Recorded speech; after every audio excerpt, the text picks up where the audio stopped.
Final Fantasy VII has no shortage of characters, scenarios, and historic landmarks drawing from ancient mythologies, as well as other works of fiction. This is the case across all of the entries in the Final Fantasy series, and creates a massive font of lore to really sink your teeth into and dive as deep as you want to go. One group from the lore of Final Fantasy VII in particular has always captivated my imagination.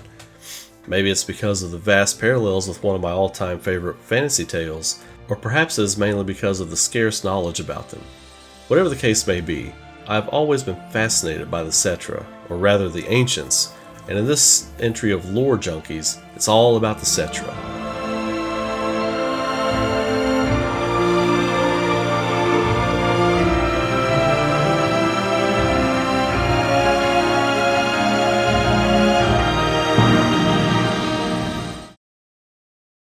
Right from my first playthrough of Final Fantasy VII in 1997, I found the Cetra to be a profound presence in the tale, though they were actually not physically present at all. The ties to the planet, their battle with Jenova, as well as their migratory nature, and the fact that Aerith was the last one, and she was only half-blood. And as a major fan of the Lord of the Rings since I was a child, the parallels within the culture of the Cetra and Tolkien's elves was unmistakable. The Cetra, like the elves, had been around for countless ages, and had battled the evils that sought to lay claim to the planet they were on. Comparing Sauron and Jenova, both the Cetra and the elves battled their foe aeons in the past, and in the current timeline of their tales, the evil they had vanquished was allowed to endure and is coming into power once again. The parallel of the elves and the ancients who had fought all those ages ago, one was leaving and one wasn't around anymore, so a group of 9 individuals from different walks of life would have to travel the world with one party member being descended of the ancient blood that had felled the villains of the past. These are pretty striking parallels, but they don't really stop there. In both tales, one party member dies early on in the journey to further the comparison. You could go on and on with the heavy influences Final Fantasy VII draws from the Lord of the Rings, Shinra Tower, Barad-dûr, anyone? But we'll keep it to just the Cetra for this video. So what were the Cetra? They were a migratory race of beings that would travel from planet to planet, aiding whatever planet they stopped at in cultivating life and healing whatever was hurting that particular world. They had the ability to commune with and guide the spiritual flow of the planet, or life stream, which is what allowed them to nurture and care for life wherever they went, as the life stream is a spiritual current that flows throughout all things in the universe. Eventually they would move on to another world as a part of their ethereal pilgrimage in search of the fabled Promised Land. And what or where exactly is the Promised Land? Well, at face value within the lore of Final Fantasy VII, it is nothing more than a land of limitless Mako energy. A sort of self-renewing life stream or infinite supply as Shinra would believe. But actually, it's more like the idea of the afterlife, like a heaven or Valhalla, in my opinion. The Cetra were spiritually driven and considered themselves caretakers of whatever planet they were inhabiting. Thus their pursuit of the Promised Land was something they believed they could attain by working hard to make sure the universe was as healthy as it could be before moving on. By all accounts, the Cetra were a near-flawless race of beings, so what happened? 2,000 years before the events of Final Fantasy VII, a meteorite containing a shape-shifting alien life form known as Jenova crashed on Gaia from somewhere in the deep reaches of space. This being presented itself to the Cetra, tricking and infecting them with a disease that turned them into unspeakable creatures.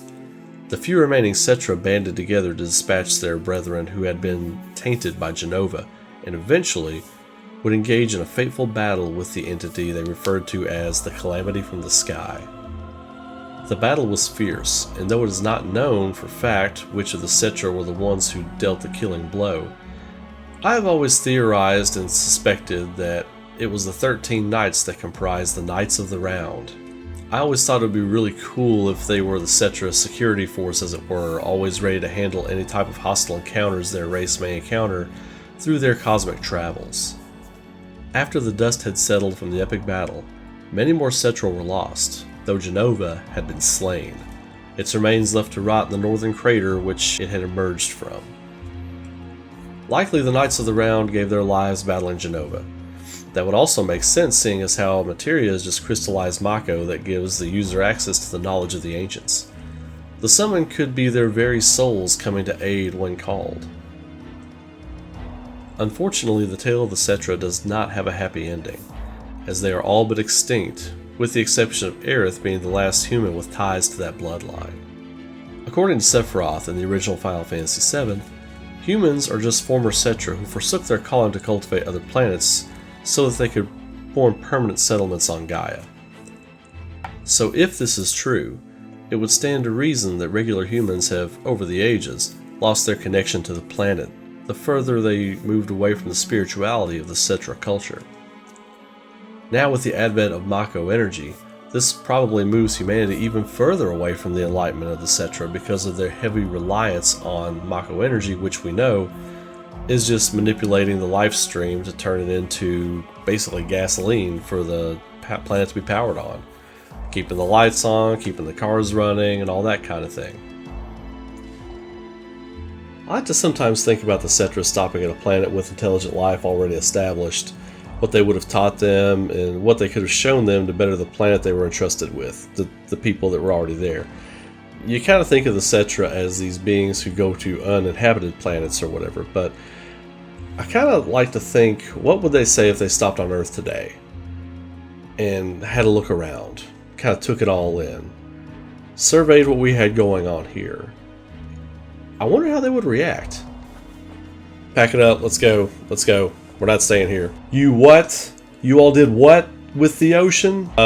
Yeah, I don't think this is a place we're gonna be staying. Now let's keep it rolling. Let's keep it rolling.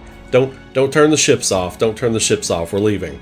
I can only imagine what that would be like. So anyway, the Cetra, very interesting. I think it's going to be fascinating to find out what we learn more about the Cetra as Final Fantasy VII Remake continues moving onward, because I feel like they're going to add a lot more to that lore, and I'm here for it.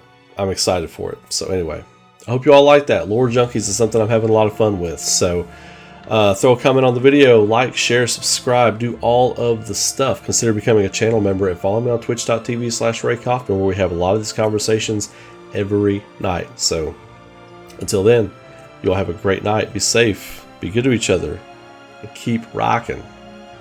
I will see you all in the next video.